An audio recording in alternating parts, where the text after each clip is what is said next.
Hello student, welcome back to my YouTube channel. আজকে আমি করাবো ক্লাস 7 এর কোর্সে দেখি 1.4 এর যে অঙ্কগুলো আছে আমি এই অঙ্কগুলোর মধ্যে 5 দাগ পর্যন্ত করে দিয়ে, যারা দেখুন তারা প্লেলিস্ট থেকে দেখে নিয়ে। এখন আমি করাবো 6 দাগের যে অঙ্কগুলো আছে এই অঙ্কগুলো করাবো। তো 6 দাগের অঙ্কে কি বলেছে দেখো, 3000 এর নিকটতম পূর্ণবর্গ সংখ্যা খুঁজি যা 3000 থেকে বড় এবং 3000 থেকে ছোট। দেখো এই অঙ্কটা আমাদের করে বের করতে হবে যে এমন একটি সংখ্যা যেটি 3000 থেকে বড় এবং 3000 থেকে ছোট। তো প্রথমে আমরা যেটা করব সেটা হচ্ছে পূর্ণবর্গ, এটাকে বর্গমূল করতে হবে। বর্গমূল করার পর আমাদের দেখে বের করতে হবে যে কোনটি বড় এবং কোনটি ছোট। তো চলো শুরু করা যাক। প্রথমে এখানে 6 দাগে আমি এখানে লিখে নেব যে এখানে যেটি আমি করব সেটি হচ্ছে 3000 এর বর্গমূল। তা আমি এখানে দেব 3000 এর বর্গমূল নির্ণয় করে পাই, এর বর্গমূল নির্ণয় করে পাই। এখানে রুট দিয়ে আমি এই 3000টাকে রুটের মধ্যে রাখবো। এখানে হচ্ছে 3 0। এবার এই যে 3000, এই যে আমরা এটা বর্গমূল করব, এটা কিভাবে করব? ভাগ প্রক্রিয়ার সাহায্যে করব। এর আগের ভিডিওতে আমি দেখিয়েছি, তোমরা যারা দেখোনি তারা প্লেলিস্ট থেকে দেখে নিও। তবুও আমি আরো একবার বলে দিচ্ছি, এটা হচ্ছে ভাগ প্রক্রিয়ার সাহায্যে করব। কিভাবে করব? এই যে ডান সাইড দিয়ে দুটো করে জোড় করে দেব। আমরা আগে ছোটবেলায় ভাগ করতাম কিভাবে? একটি করে সংখ্যা নামাতাম। এখানে কিন্তু জোড় সংখ্যা দিয়ে ভাগ করতে হবে। এবং যে ভাগটি করব সেটি কিভাবে করব? একই সংখ্যার গুণফল দিয়ে বর্গমূল নির্ণয় করব। একই সংখ্যা বলতে কেমন ধরনের সংখ্যা? যেমন 3 × 3, এই দুটো একই সংখ্যা গুণ করে কত হচ্ছে? 3 × 3 9। এরকম একই ধরনের সংখ্যা দিয়ে আমরা গুণ করব। 4 এর সাথে 4 গুণ করলে কত হচ্ছে? 4 × 4 = 16। 5 এর সাথে যদি 5 গুণ করি তাহলে কত হচ্ছে? 5 × 5 = 25। 6 এর সাথে যদি 6 গুণ করি তাহলে 6 × 6 = 36। এবার আমাদের এখানে করতে হবে কি, এই দুটো একই সাথে ভাগ করব। দেখো 30 এর মধ্যে কোনটি যাচ্ছে? এখানে যদি 6 এর সাথে করি তাহলে কি 36 বেশি হয়ে যাচ্ছে। যদি 5 দিয়ে করি তাহলে কত? 5 × 5 = 25। এটা ঠিক হচ্ছে, এর থেকে কম হবে কিন্তু বেশি হলে হবে না। তাহলে আমরা এখানে 5 দিয়ে এটাকে করতে পারি। তাহলে 5 × 5 কত হচ্ছে? 5 × 5 = 25। 25 30 এর মধ্যে যাচ্ছে। এবার দেখো 5 আর কত হলে 10? 5 আর 5 হলে 10, হাতে 1, 2 আর 1 কত হচ্ছে? 3, 3 3 মিলে যাচ্ছে। এবার এখানে দেখো জোড় সংখ্যা দাগ দেওয়া আছে, আমরা এটাকে জোড় সংখ্যা নামাবো। এই দুটো জিরো আছে, দুটো জিরো নামিয়ে দেব। এইবার যেটি করতে হবে দেখো, এই যে 5 এখানে লিখেছি, এই 5টা এখানে আসলে 10 হয়ে যাবে, এখানে 10। এইবার আমাদের দেখতে হবে এই 10 এটার মধ্যে কতবার যাচ্ছে। মনে করো এটা তো বড় সংখ্যা, তা বড় সংখ্যা আমাদের একটু ভাগ করতে প্রবলেম হয়। তার জন্য কি করবে, এই একটি সংখ্যা মনে করো নেই, এখানে আছে কত? 50। তাহলে এই 10 50 এর মধ্যে কতবার যাচ্ছে সেটি দেখতে হবে। দেখো 5 × 10 = 50। তাহলে 5 যদি আমি এখানে নিই 5, এই 5 এর সাথে গুণ করে দেখো বেশি হয়ে যাবে। তার জন্য আমরা এটা কি করব? 4 নেব। তাই এখানেও সেই 4টা এখানে বসে যাবে, একই সংখ্যা বসে গেল। এখানে 4 4, দেখো 4 × 4, এখানে 4 এখানে 4। এবার এই 4কে দিয়ে আমি পুরোটাকে গুণ করে আমি এখানে বসাবো। দেখো 4 × 4, এখানে হচ্ছে 16 বসে যাবে যেহেতু এখানে 0 আছে। এইবার এখান থেকে এটি কত হচ্ছে? 4 × 1 = 4, কত হচ্ছে? 416। এবার 6 আর কত হলে 10? 6 আর 4 হচ্ছে 10, হাতে 1, 1 আর 1 হচ্ছে কত? 2, 2 আর কত হলে 10? 8 হলে 10, হাতে 1, 4 আর 1 5, 5 5 মিলে যাচ্ছে। তাহলে কত হচ্ছে? এখানে দেখো 84। এইবার আমাদের বইয়ে দেখো, বইয়ে কি চেয়েছে? যে 3000 থেকে বড় এবং 3000 থেকে ছোট। এটা কিন্তু আমাদের পূর্ণবর্গ সংখ্যা তখনই হতো যদি এই 84 ভাগশেষ এটা যদি না বেরোতো। এইটা যদি না বেরোতো তাহলে আমাদের এই 54 এটি কি একটি পূর্ণবর্গ সংখ্যা হতো। তাহলে আমরা এই 3000 থেকে যদি এটা মাইনাস করে দিই তাহলে 54 একটি পূর্ণবর্গ সংখ্যা হবে এবং সেটি 3000 থেকে ছোট হয়ে যাবে। এখানে বলেছে দুটো অ্যান্সার চেয়েছে, 3000 থেকে ছোট আর একটি 3000 থেকে বড়। তাহলে কি আমরা 3000 থেকে ছোট এটা আমরা বের করে নিই। তাহলে 54 এর বর্গ তখনই হবে যখন এই 84টা থাকবে না। তাহলে 54 এর বর্গ = 3000 থেকে আমরা এটা মাইনাস করে দেব, থাকছে 84। তাহলে 4 আর কত হলে 10? 4 হচ্ছে 6, হাতে 1, 8 আর 1 9, 9 আর কত হলে 10?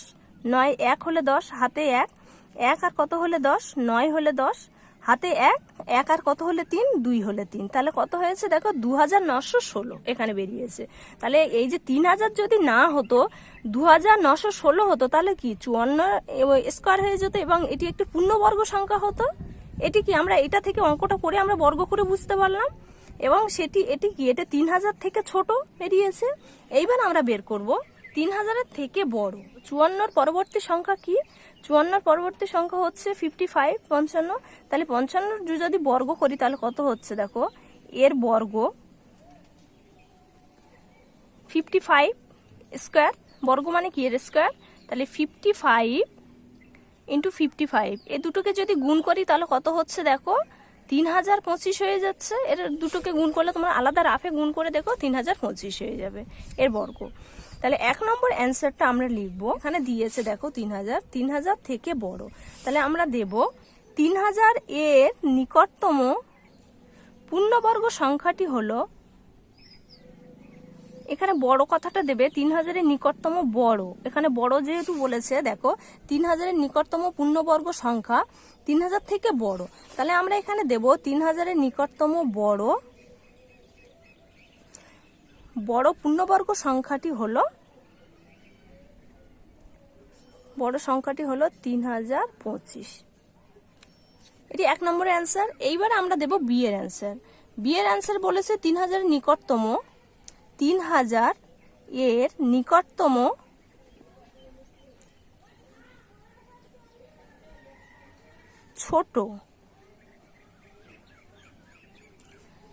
ছোট পূর্ণবর্গ সংখ্যাটি হলো, আমরা এখানে কত পেয়েছি দেখো, 3000 থেকে ছোট মানে 54 স্কোয়ার করে কত পেয়েছি, 2916, 2916। ঠিক আছে, এটি অ্যান্সার। এরপরে 7-এর দাগে কি বলেছে দেখো, 9545 থেকে কোন ক্ষুদ্রতম ধনাত্মক পূর্ণ সংখ্যা বিয়োগ করলে বিয়োগফল একটি পূর্ণ সংখ্যা হবে। দেখো এটি কি, এটি একটি পূর্ণ সংখ্যা নয়, যদি পূর্ণ সংখ্যা হতো তাহলে বিয়োগের কথাটা এখানে আসতো না। ঠিক আছে, এবার ধনাত্মক মানে কি, ধনাত্মক মানে আমরা জানি কি পজিটিভ সংখ্যা, আর ঋণাত্মক হচ্ছে নেগেটিভ সংখ্যা। তাহলে কোন পজিটিভ পূর্ণবর্গ সংখ্যা বিয়োগ করলে বিয়োগফল একটি পূর্ণবর্গ সংখ্যা হবে, তার মানে আমাদের এটি কি করতে হবে, এটি আমাদের বর্গমূল করে দেখতে হবে যে কত বিয়োগ করলে তারপরে এটি একটি পূর্ণবর্গ সংখ্যা হবে। তো চলো 7-এর দাগে দেখো, 7-এর দাগে আছে 9545, এর বর্গমূল নির্ণয় করে পাই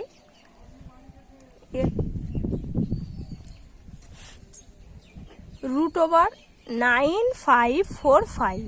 এটা আমরা ভাগ পরীক্ষার সাহায্যে বর্গমূল নির্ণয় করব। তো ভাগ পরীক্ষার সাহায্যে কিভাবে করব দেখো, 9545 এটা একই সংখ্যার গুণফল দিয়ে বর্গমূল নির্ণয় করব। একই সংখ্যা মানে আমরা দেখিয়েছি, একই সংখ্যা বলতে কি বুঝিয়েছি, তাহলে একই সংখ্যা এখানে দেখো 95, ডান সাইড দিয়ে দুটো করে জোড় হবে যাবে। 95 কতর মধ্যে যাচ্ছে দেখো, 7 7 49, 8 8 64, 9 9 81, 10 10 100, কিন্তু এখানে 95 আছে, 10 10 100 হয়ে যাচ্ছে। তাহলে আমরা এখানে 9 দিতে পারি, 9 9 81, 81, 8 আর কত হলে 5 হবে 4, আর 8 আর এখানে কত হচ্ছে, 8 আর কত হলে 9 হবে 1, তাহলে এখানে কত বেরিয়েছে 14। এইবারে এখানে আমাদের নামাতে হবে 45, জোড় সংখ্যাটা নামিয়ে দেবো, এখানে আসছে 45। এখানে যে 9 আছে এখানে আসলে ডবল হয়ে যাবে, 9 দিয়ে 18 হয়ে যাবে। এবার দেখো এই 18 এই 144-এর মধ্যে কতবার যাচ্ছে, 8 18 হচ্ছে 144, আর 7 18 হচ্ছে 126। যদি আমরা 8 18 নিয়ে 144 হবে, কিন্তু এখানে 5 আছে, এখানে তো 8 চলে আসবে, বেশি হয়ে যাবে। তাহলে 7 18 কত হচ্ছে, 7 18 হচ্ছে 126, তাহলে আমরা 7 18 নিতে পারি। 7, এখানে 7 হলে এখানে 7 বসবে, যেহেতু একই সংখ্যা দিয়ে আমরা বর্গমূল নির্ণয় করব। এবার এই 7টা দিয়ে আমরা এই পুরোটাকে গুণ করে এখানে বসাবো। তাহলে কত হচ্ছে, 7 7 49, 49 9 হাতে থাকছে 4, 27 56, 57 58 59 60, 60 0 হাতে 6, আর 7 1 7, 8 9 10 11 12 13, এখানে হচ্ছে 13।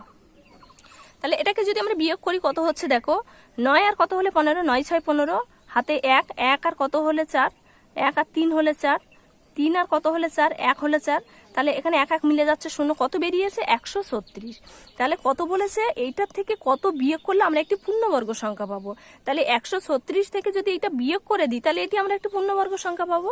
তাহলে আমরা দেব অতএব 9000, দেখো এখানে আমাদের চেয়েছি কি, 9545 থেকে কোন ক্ষুদ্রতম ধনাত্মক পূর্ণ সংখ্যা বিয়োগ করলে বিয়োগফল একটি পূর্ণবর্গ সংখ্যা হবে। তাহলে আমরা লিখতে পারি 9545 থেকে 136 বিয়োগ করলে বিয়োগফলটি একটি পূর্ণবর্গ সংখ্যা হবে। তাহলে আমি এখানে দেব, দেখো এখানে অ্যান্সারটা আমি কি লিখেছি দেখো, 9545 থেকে 136, এই যে আমরা ভাগশেষটা পেয়েছি 136, এইটা বিয়োগ করলে একটা কি পাবো, একটি পূর্ণবর্গ সংখ্যা হবে। এই যে 97, এটি একটি পূর্ণবর্গ সংখ্যা হতো। ঠিক আছে, যদি এই 136টাকে মাইনাস করে দিয়ে এটি একটি পূর্ণবর্গ সংখ্যা হতো।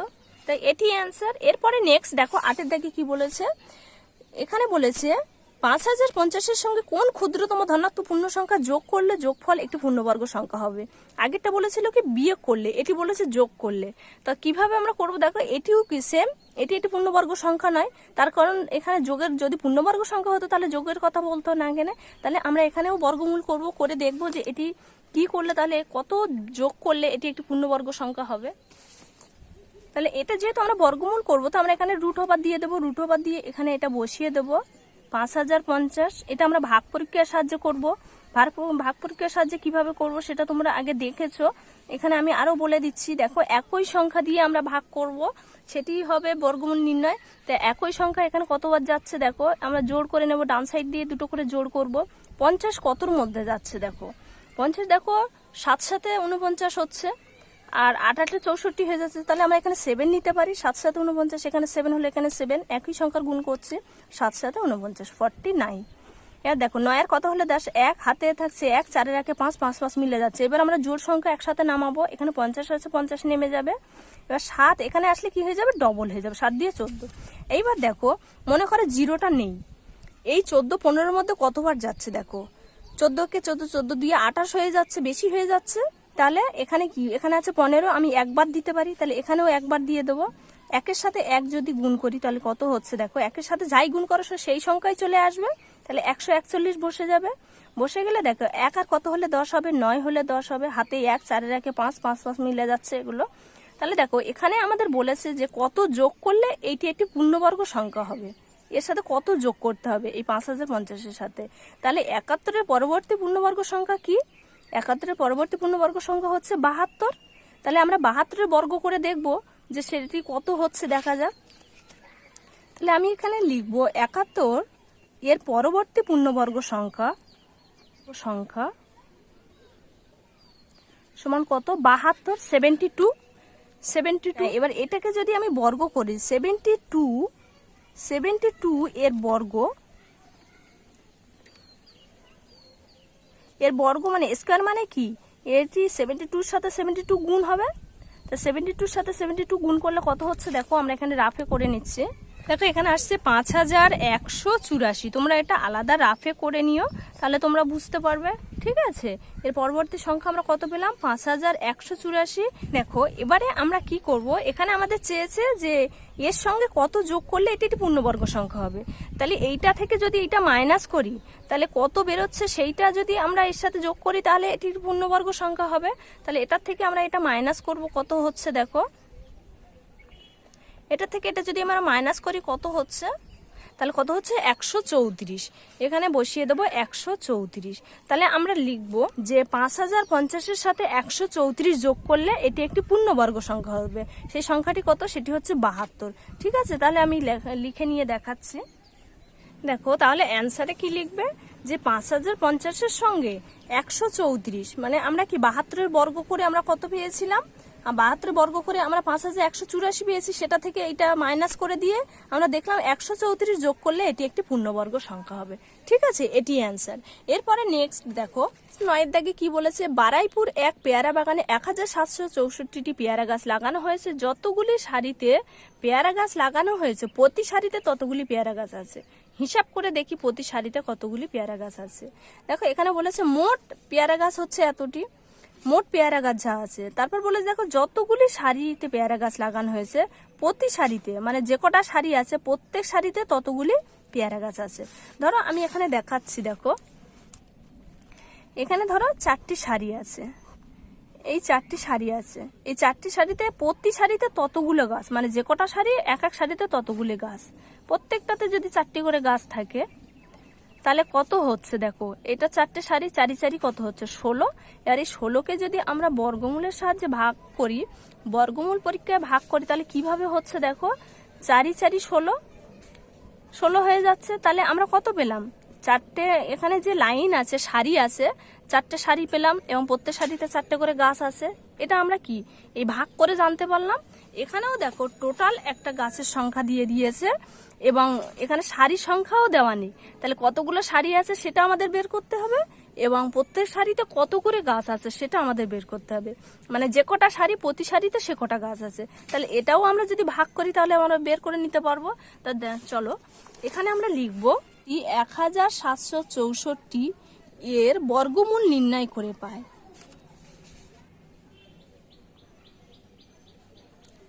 ঠিক আছে, এখানে আমরা লিখব মোট পেয়ারা গাছ আছে, মোট পেয়ারা গাছ আছে, গাছ আছে বা গাছের সংখ্যা, মোট পেয়ারা গাছের সংখ্যা সমান কত আছে দেখো 1764টি, এতটি গাছ আছে। দেখো এখানে আমাদের চেয়েছে প্রতি সারিতে কতগুলি পেয়ারা গাছ আছে, তাহলে আমরা এখানে দেব অতএব প্রতি সারিতে পেয়ারা গাছ আছে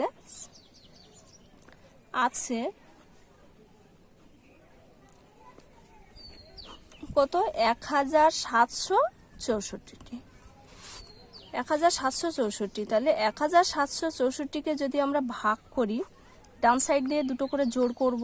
দেখো 17 কতর মধ্যে যাচ্ছে, 4 4 16, 5 5 25, 25 হলে বেশি হয়ে যাচ্ছে, তাহলে আমরা নেব 4। তাহলে কত হচ্ছে 4 4 16, 6 আর কত হলে 7 1। এবার আমরা এই জোড় সংখ্যাটা নামাবো, এখানে এক এক মিলে যাচ্ছে, জোড় সংখ্যা আছে 64। দেখো এই 4 এখানে আসলে কি হয়ে যাবে, ডবল হয়ে যাবে, মানে 8 হবে। এবার ভাবো 4 এখানে নেই, এখানে আছে 16, এখানে আছে 8, তাহলে 8 16-র মধ্যে কতবার যাচ্ছে, 8 দিয়ে 16 2, তাহলে আমরা এখানে বসাবো 2, এখানে বসাবো 2, আর এই 2কে দিয়ে দুটোকে গুণ করব, 2 দিয়ে 4, 8 দিয়ে 16, মিলে যাচ্ছে। তাহলে কতগুলো সারি আছে এবং প্রত্যেক সারিতে কতগুলো গাছ আছে, 42টি গাছ আছে। তাহলে আমরা এখানে দেব অতএব প্রতি সারিতে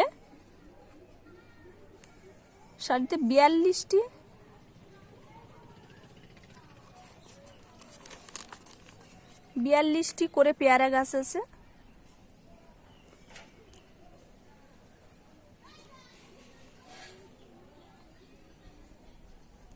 গাছ আছে, এটি অ্যান্সার। এরপরে নেক্সট 10-এর দাগে কি বলেছে দেখো, হোমিওপ্যাথি ওষুধ রাখার বক্সে 1225টি শিশি রাখার ঘর আছে। ঘরগুলি এমনভাবে সাজানো আছে যে যতগুলি সারি আছে প্রতি সারিতে ততগুলি ঘর আছে। হিসাব করে দেখি বাক্সে কতগুলো ঘর আছে। একই রকম ভাবে এখানে করতে হবে। তো আমরা এখানে আরো একবার দেখাচ্ছি। দেখো মনে করো এখানে 5টি ঘর আছে, এরকম 5টি শিশি রাখা ঘর আছে এবং প্রত্যেক সারিতে শিশি রাখা ঘর এরকম 5টি আছে, প্রত্যেকটাতে 5টি। তাহলে কত হচ্ছে 5 5 25, এর এই 5 5 25কে যদি আমরা বর্গ করি তাহলে কত হচ্ছে দেখো, এখানে হচ্ছে 5 5 25 25। তা এখানেও সেম ভাবে টোটাল শিশি রাখার ঘর এখানে দিয়ে দিয়েছে। এটাকে যদি আমরা ভাগ করি তাহলে বাক্সে কতগুলি সারি আছে সেটা বেরিয়ে আসবে। তা আমরা এখানে দেব 1225 এর বর্গ মূল নির্ণয় করে পায়। এখানে দেব ওষুধের বাক্সে শিশি রাখার ঘর আছে, শিশি রাখার ঘর আছে সমান কটি ঘর আছে, 1225টি হবে, এতটি ঘর আছে। এবার এখানে অতএব চেয়েছে কি আমাদের যে হিসাব করে দেখি বাক্সে কতগুলি সারি আছে। অতএব বাক্সে সারির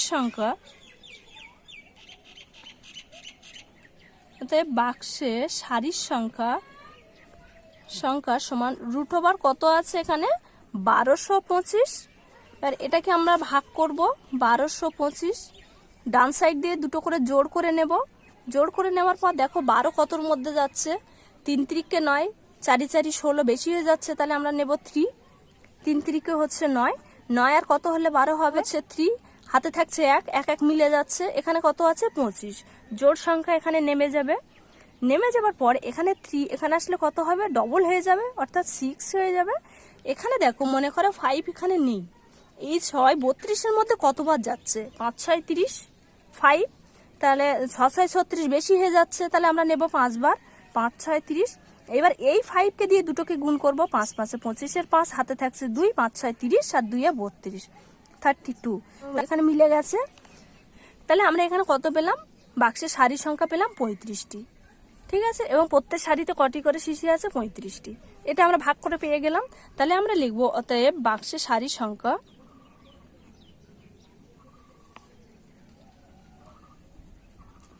সমান 35টি, এতটি, এটি অ্যান্সার। তো আজকে ভিডিওটি পর্যন্ত। ভিডিওটি ভালো লাগলে অবশ্যই লাইক কমেন্ট শেয়ার করবো। আবার নেক্সট ভিডিওতে দেখা হচ্ছে। Okay bye.